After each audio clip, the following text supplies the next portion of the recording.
So let's fast forward and talk a little bit about MUSE. At MUSE, we teach both outer and inner sustainability. We teach about passions. We teach about mentors. We teach about people who will encourage children to do the things that they love. The outer sustainability piece is pretty easy. We are aspiring to be zero net energy.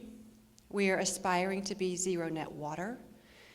We are aspiring to create absolutely no waste at MUSE. So the children are composting daily, they're recycling daily.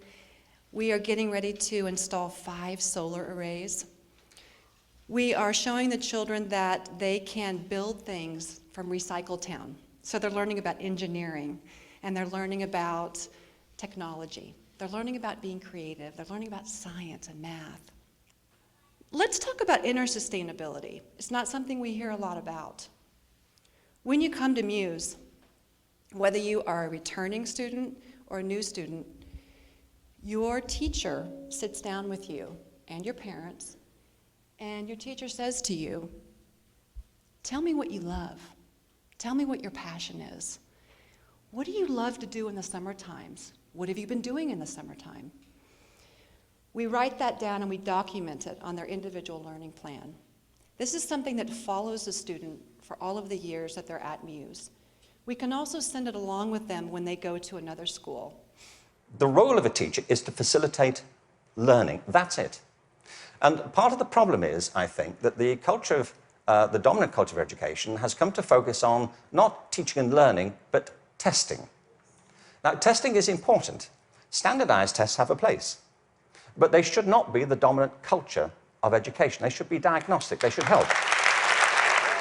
But all that should support learning. It shouldn't obstruct it, which, of course, it often does. So in place of curiosity, what we have is a culture of compliance. Our children and teachers are encouraged to follow kind of routine algorithms rather than to excite that power of imagination and curiosity. And the third principle is this, that human life is inherently creative. It's why we all have different resumes. We create our lives, and we can recreate them as we go through them. It's the common currency of being a human being. It's why human culture is so interesting and diverse and dynamic. I mean, other animals may well have imaginations and creativity, but it's not so much in evidence, is it, as ours? I mean, I wanted to talk to you today about creative confidence. I'm going to start way back in the 3rd grade at Oakdale School in Barberton, Ohio. I remember one day my best friend Brian was working on a project.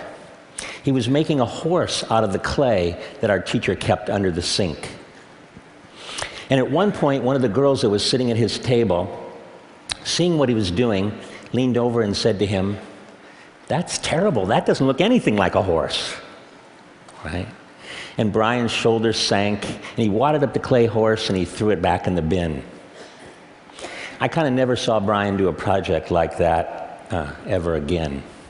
And I wonder how often that happens, you know? It seems like when I tell that story of Brian to my class, you see, a lot of them want to come up after class and tell me about their similar experience, how a teacher shut them down or how a student was particularly cruel to them. And they some kind of opt out of thinking of themselves as creative at that point, right?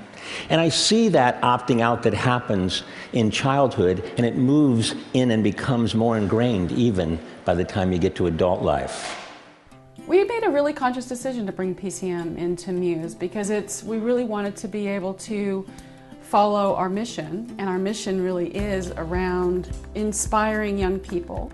PCM is an amazing tool to be able to communicate in a way with people so that they understand you and you understand them. You're able to create a connection and get to a level of intimacy much faster by having the PCM tools than if you didn't have them.